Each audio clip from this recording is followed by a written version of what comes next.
तो कहानी के शुरू होते ही हम एक लड़की को टेबल से उल्टा बंधे देखते हैं। उसके पाँव बुरी तरह कांप रहे थे। वो दर्द से चिल्लाना चाह रही थी पर उसके मुंह से आवाज तक नहीं निकल रही थी। देखने पर पता चला कि उसके मुंह को किसी ने बेदर्दी से सी रखा था। जिस्म पे बेतहाशा बड़े बड़े जख्म थे जिसे दो लोग सी रहे थे। इसलिए नहीं कि उसे इलाज की जरूरत थी, बल्कि ये भी उनका टॉर्चर करने का एक तरीका था। एक उस बेचारी लड़की के जख्मों को सीता तो दूसरा उन्हें टांगों को काट कर बार बार उन्हीं जख्मों में सुई चुभोता और इस तरीके से उस लड़की को बार बार दर्द दिया जाता। अब सीन कट होकर हमें साल 1609 का वक्त दिखाया जाता है। इस वक्त किंगडम ऑफ हंगरी के ऊपर एलिजाबेथ पेट्री का राज है, यानी एक औरत का। उसकी खूबसूरती, बहादुरी, सहानत और किस्मत के चर्चे पूरे किंगडम में थे। सभी लड़कियां उसे अपना रोल मॉडल माना करती थी। जिस किसी को भी वो अपने कैसल में काम करने के लिए सिलेक्ट करती, उन लड़कियों को भी बहुत किस्मत वाला माना जाता था।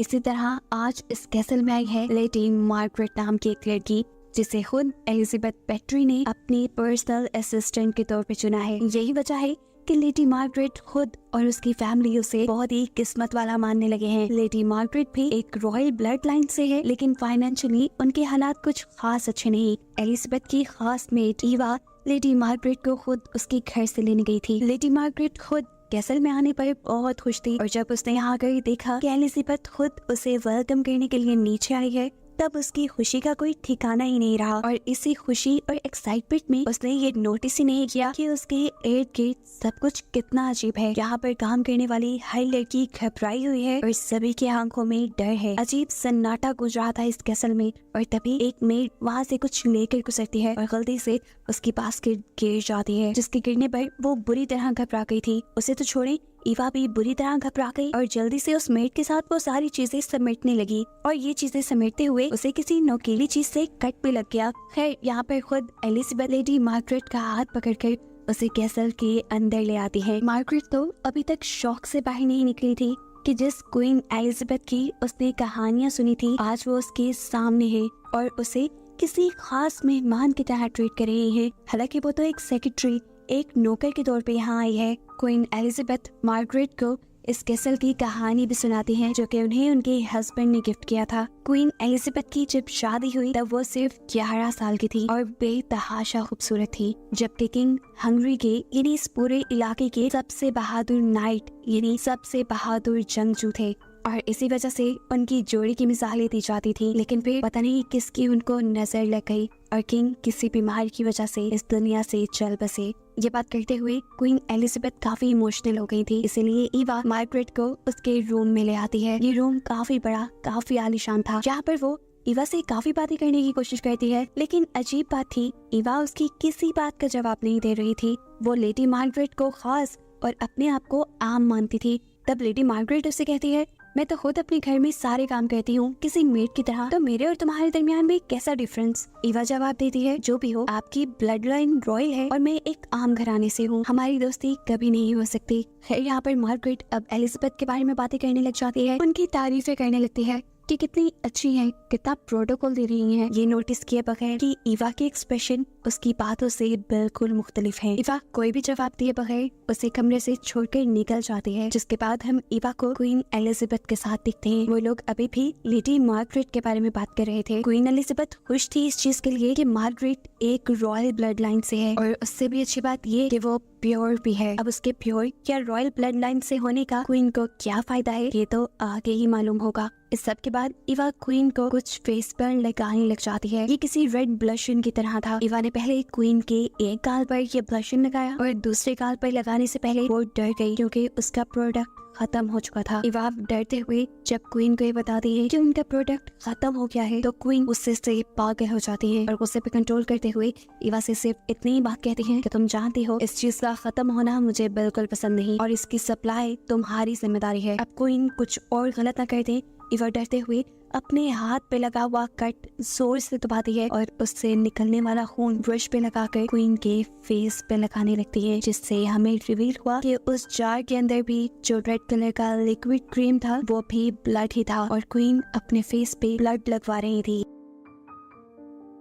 ये सब काफी अजीब था, लेकिन उन लोगों के लिए नहीं। उनके एक्सप्रेशन से ये सब नॉर्मल लग रहा था, यहाँ तक कि क्वीन ने तो उस खून को अपने होंठों पर भी अप्लाई कर लिया। अगले सीन में हम लेडी मार्गरेट को क्वीन के साथ डिनर करते हुए देखते हैं। लेडी मार्गरेट तो इतना सारा खाना देख के ही बहुत हैरान थी, क्योंकि उनके घर अब खाने को भी बहुत मुश्किल से आता था। यहाँ तक कि उसकी 2 बहनों को कॉन्वेंट भेज दिया गया था ताकि उनके खाने पीने के एक्सपेंस कम हो सके।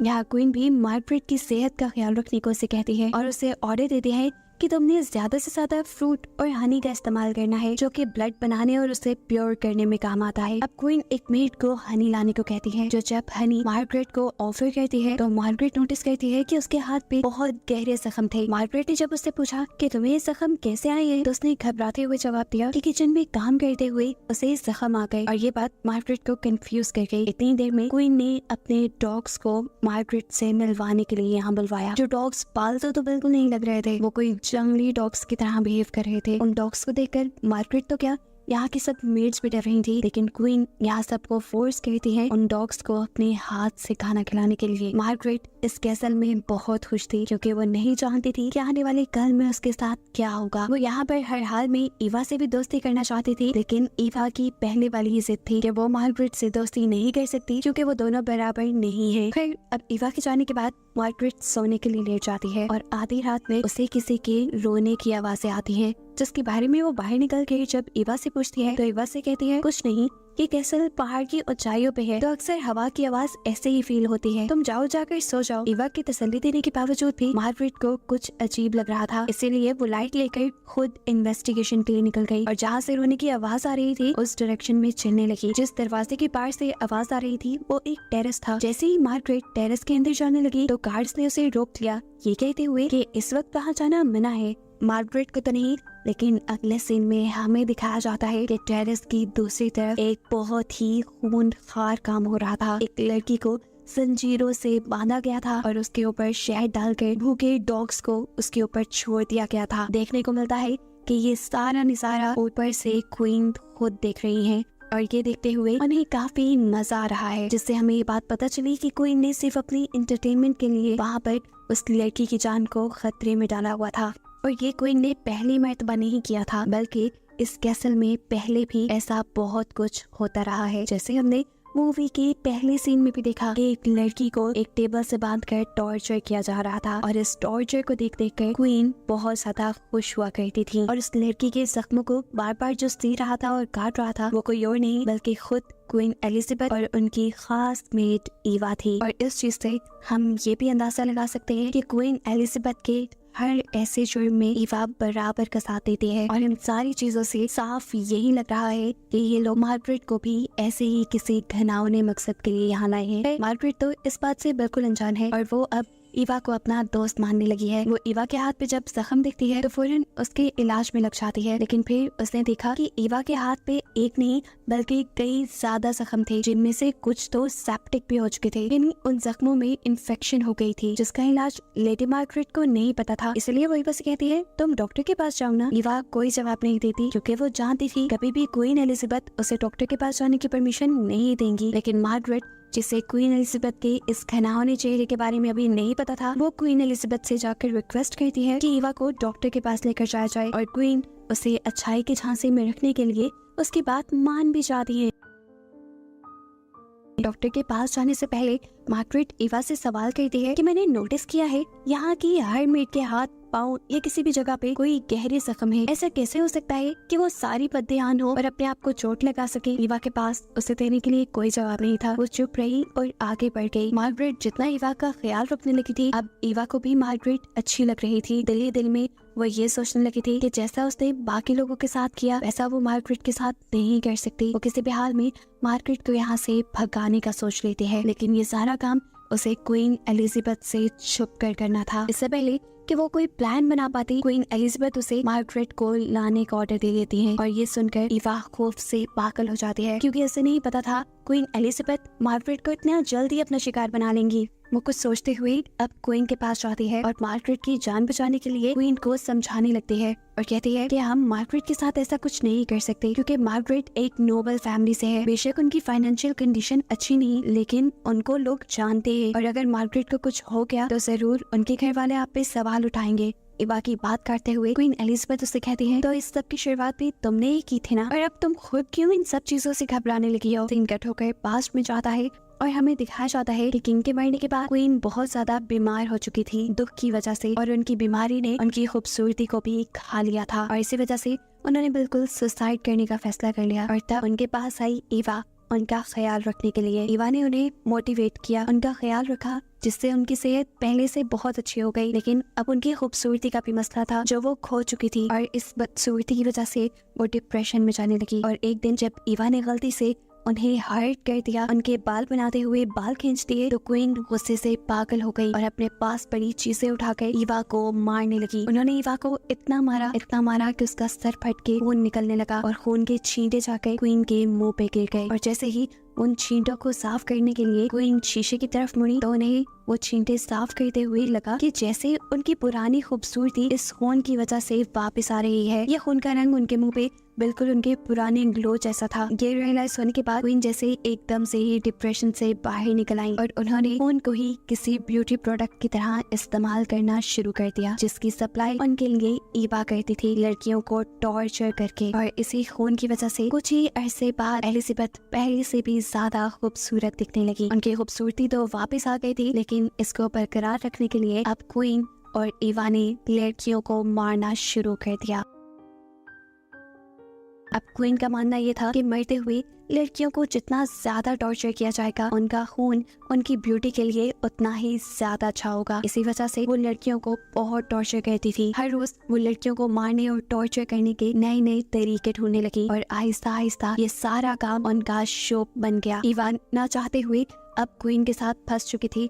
वो मार्गरेट को बचाना चाहती थी, लेकिन अब क्वीन का हुक्म था कि मार्गरेट को फौरन रूम में लेकर आया जाए। अब क्वीन के कहने पर ईवा मार्गरेट के पास तो चली जाती है, लेकिन मार्गरेट को बचाने के लिए ईवा उसे सारी सच्चाई बता देती है कि कैसे वो लोग लड़कियों को टॉर्चर करके उनका खून निकालते हैं। वो उसे जल्दी से इस कैसल से बाहर निकलकर सारी सच्चाई पुलिस को बताने को कहती है। ये सब बहुत अजीब था। मार्गरेट को बिल्कुल यकीन नहीं आ रहा था। ये सारा किस्सा, ये सारी कहानियां सुनने के बाद मार्गरेट को ईवा से ही डर लगने लगा, और वो ईवा की बात मानने के बजाय और ईवा के बताए रास्तों पे चलने के बजाय वो ईवा से ही दूर भागने लगी, और पहुंच गई उसी खास रूम तक जहां क्वीन इस इंतजार में थी कि कब ईवा मार्गरेट को लेकर यहाँ पर आए और वो उसे टॉर्चर करके उसका रॉयल खून अपने मुंह पे लगाकर अपनी खूबसूरती को एक ही दम से कई गुना बढ़ा ली। यहाँ पहुँचने के बाद एलिजाबेथ मार्गरेट को पकड़ लेती है, और मार्गरेट को बचाने के चक्कर में ईवा खुद भी मारे जाते हैं। ना वो खुद को बचाने में कामयाब रही और ना ही मार्गरेट को। एलिजाबेथ इन दोनों को इतना टॉर्चर करती है जितना वो कर सकती थी। उन्होंने ईवा का नहीं चाहिए था। ईवा को